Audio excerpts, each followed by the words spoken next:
InThisCornerTV.com on location from Canastota, New York, and the 2011 International Boxing Hall of Fame.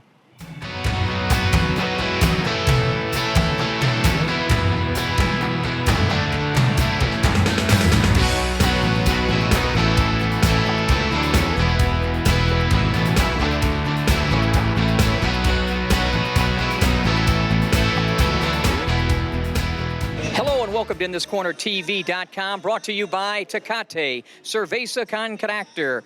I'm Smitty. Day 4, fourth and final day here in Canastota at the 22nd Annual International Boxing Hall of Fame weekend induction ceremonies. The final day features a parade, and then the inductees, all the luminaries, become immortalized. I realized that boxing, which was a huge part of my life, not most important things. You've got some family, you've got other things to do, and you've got some role which you put yourself beyond just boxing. And I found this role for myself. I know that with example which I give to other people, to other young kids, I can help them achieve their goals. And now I start working towards these goals, not for myself, for other people. Start creating sports schools, and I know that in that schools kids gonna come and train for free. In our life, nothing for free anymore.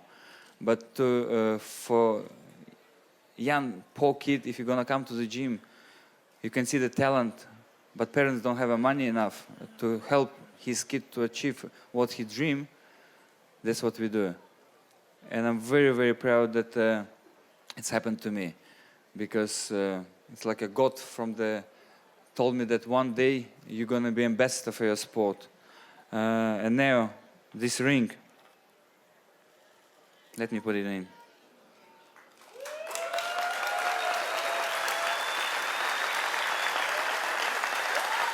It's special. Again, this is special not only for me. Of course, this is going to be on my hand for some time, till my kids grow up and tell, by the way, it looks like it's my size. Of course, everything we do in life, we're doing for our kids. And I really hope, I've got my 2 boys here, that they're listening and understand that life is not easy. And I don't want your life to be easy. I want your life to be hard, difficult. That when you achieve it in the end, you're gonna say thank you that it's not that easy. And I hope that one day, in years to come, say 30 years, you're gonna invite me to this event as an inductee, and I'm gonna be proudly sitting here behind somewhere or in front, wherever, and you're gonna be inducted like me. Thank you so much.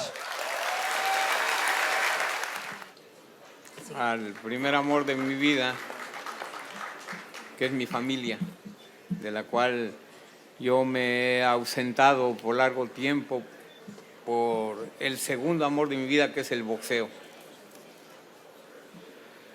I also want to make public my gratefulness to my first love, the first love of my life, my family, for their endless tolerance towards my absences, for my second love, which is boxing.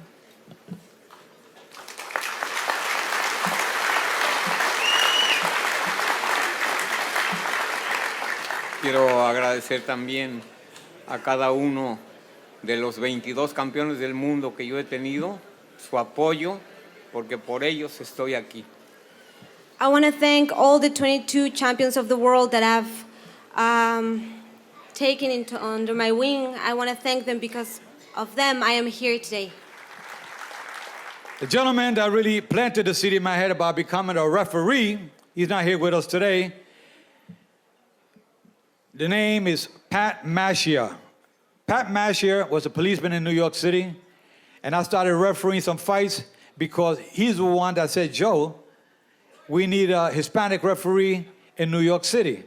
The only one around was the great Tony Perez. And I said, gee, you know, that wouldn't be a bad idea. He said, how do I get started? He said, I'll get you started with the PAL, Police Athletic League. And I got my start at the Police Athletic League. One night there was some fights, Golden Glove bouts in New York City, and there was 27 bouts. There was a big snowstorm. All the fighters showed up because they wanted to win. They got there by subway, by bus, whatever it was. No referees were available that night, only myself. And you know who got stuck doing 27 fights that night? He got that right. It wasn't easy, but I accomplished that. And that's when the New York State Athletic Commission recognized my skills in the ring, and I've only was refereeing 6 months. And he says, Joe, Frank Morris from the New York State Athletic Commission wants to see you. He wants to talk with you. I went up to the New York State Athletic Commission. He says, Joe, watching you with your skills in the ring, don't waste your time in the amateurs. We need you in the pros. So I became a professional referee back in 1977 in New York City.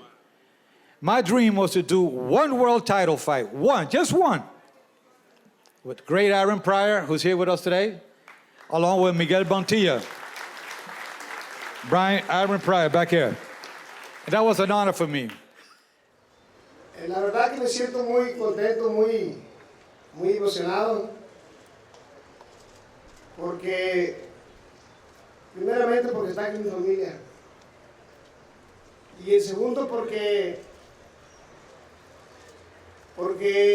creo que el esfuerzo que hice durante tantos años como peleador profesional. First of all, I'm really excited, really happy because here's my family and because of the effort I made in my professional career. Creo que valió la pena todo el sacrificio que hice durante tantos años de mi carrera como peleador profesional,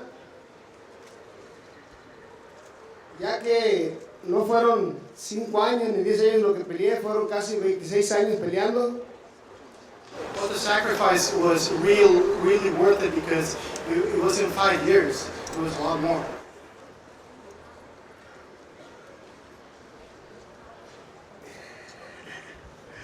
Y la verdad es que no tengo palabras para decir lo que siento, me siento muy contento, muy orgulloso. Este ingreso al Salón de la Fama a nivel mundial aquí en Canastota no es para mí, sino es para todo México y para todos ustedes. Gracias. I'm really proud because this induction to a Hall of Fame is not for me, it's for all of you, it's for all of Mexico. Thank you. All this stuff started like when I met Cuss and Bobby Stewart really from Amsterdam in this reform school because, you know, I'm always robbing people as a kid, you know? And, or something. But, no, I did it. But, it's just that, Bobby Stewart, what is it about, that all my life I watch these guys, you know, I look at them, it's not being arrogant, I look at them different than your guys look at them. Like when we see Carmen Basilio and all the times, Gene Form, all the time I say, who was up there? When people say we went to the Hall of Fame, somebody was there, Bramble was there, somebody got inducted, and they say we just came back from the Hall of Fame. And they said, you know, watch out for Carmen Basilio, because, you know, he's always going to go in your pocket and punch you in the ribs. You know what I mean? That silly old man. He's a silly old man. But I don't know him like that. I know him as the guy that'll fight you to the death with heavy blood in his body.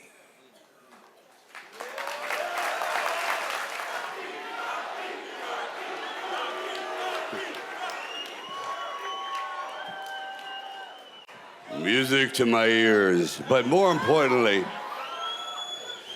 it's whenever you're saying Rocky, I always feel as though we're giving a vote of confidence for these great athletes, for real. You know, I've never pretended to be a boxer. I don't possess those skills. But what I do think I have is an understanding of what goes on outside the ring. Outside the ring is sometimes maybe even a bigger struggle than what goes on inside the ring. And if I was able to capture that, then I believe you could identify more with the fighter. But more than that, we also realize that our life is a constant battle. Sometimes I write things in Rocky that may seem a little precious, as they say, or a little sentimental, but I truly believe, you know, it's not how hard you can hit, it's how hard you can get hit and keep moving forward, because that's really what does make the difference in your life. You know, it really does. And also, I've had some interesting situations. First of all, Joe Cortez, I should have won the last Rocky Balboa fight. We should have stopped it early. I wrote the thing, how could I lose?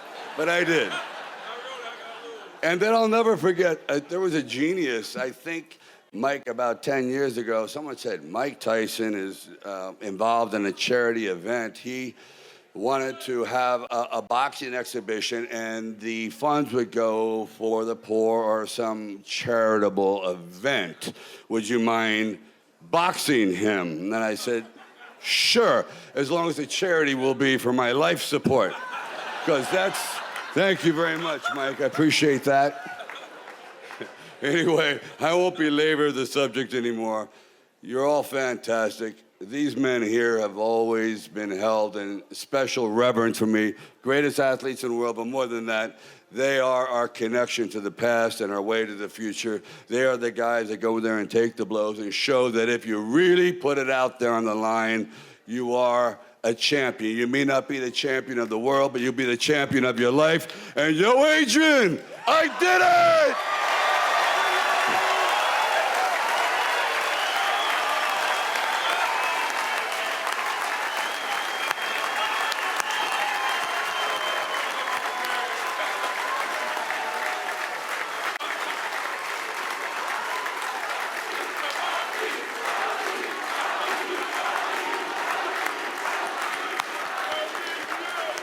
Well, we've had a fantastic time here in Canastota at the 22nd Annual International Boxing Hall of Fame. We want to thank everybody here at the Hall. Ed Brophy, the Executive Director, Jeff Brophy, and all the staff who did a fantastic job of accommodating in this corner. We also want to thank our sponsor, Tecate. We'll see you back in Las Vegas.